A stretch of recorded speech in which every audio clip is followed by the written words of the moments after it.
something empirically demonstrable comes to our aid from the depths of our unconscious nature. It is the task of the conscious mind to understand these hints. If this does not happen, the process of individuation will nevertheless continue. The only difference is that we become its victims and are dragged along by fate towards the inescapable goal, which we might have reached walking upright, if only we had taken the trouble and been patient enough to understand in time the meaning of the noumena that cross our path. The only thing that really matters now is whether man can climb up to a higher moral level, to a higher plane of consciousness, in order to be equal to the superhuman powers which the fallen angels have played into his hands. But he can make no progress with himself unless he becomes very much acquainted with his own nature. Unfortunately, a terrifying ignorance prevails in this respect, and an equally great aversion in increasing the knowledge of his intrinsic character. However, in the most unexpected quarters nowadays, we find people who can no longer blink the fact that something ought to be done with man in regard to his psychology. Unfortunately, the little word ought tells us that they do not know what to do and do not know the way that leads to the goal. We can, of course, hope for the undeserved grace of God, who hears our prayers, but God, who also does not hear our prayers, wants to become man, and for that purpose he has chosen, through the Holy Ghost, the creaturely man filled with darkness, the natural man, who is tainted with original sin, and who learnt the divine arts and sciences from the fallen angels. The guilty man is eminently suitable, and is therefore chosen to become the vessel for the continuing incarnation, not the guiltless one who holds aloof from the world and refuses to pay his tribute to life, for in him the dark god would find no room.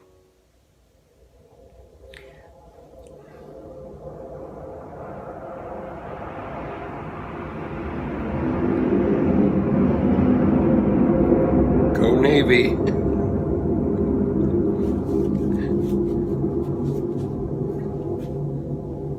That's Navy F-18s flying over the Naval Academy football game in Annapolis, Maryland. Paragraph 647. Since the apocalypse, we now know again that God is not only to be loved, but also to be feared. He fills us with evil as well as with good. Otherwise, he would not need to be feared. And because he wants to become man, the uniting of his antinomy must take place in man. This involves man in a new responsibility.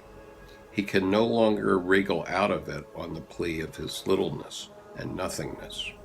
For the dark god has slipped the atom bomb and chemical weapons into his hand and given him the power to empty out the apocalyptic vials of wrath on his fellow creatures.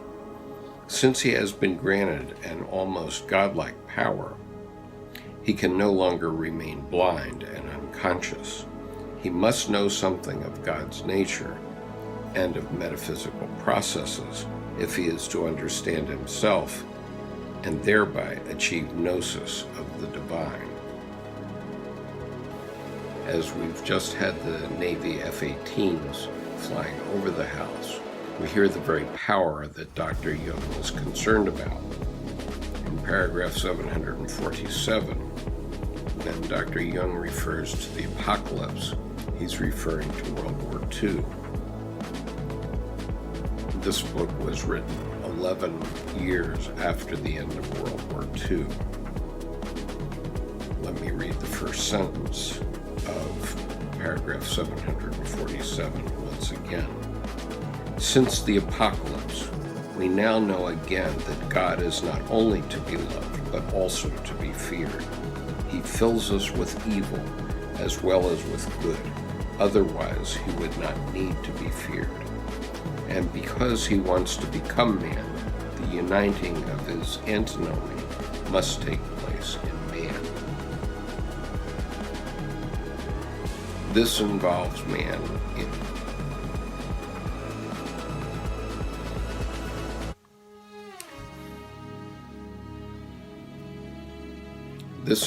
man in a new responsibility.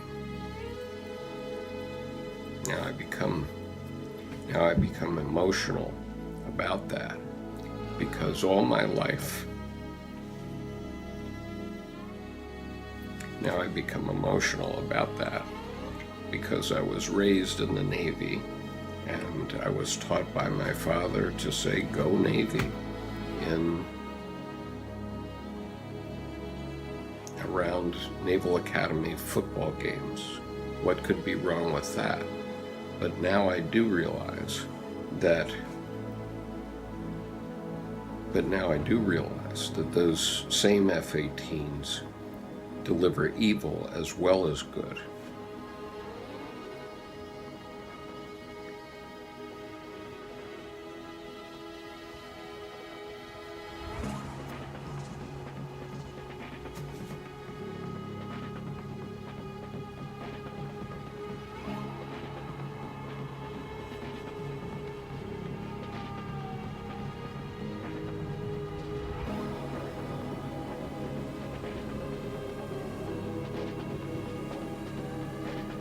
I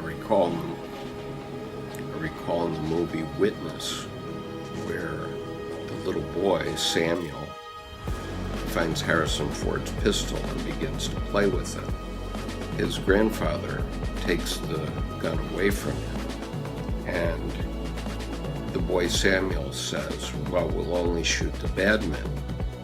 And his grandfather says, "And how will you know the bad men?"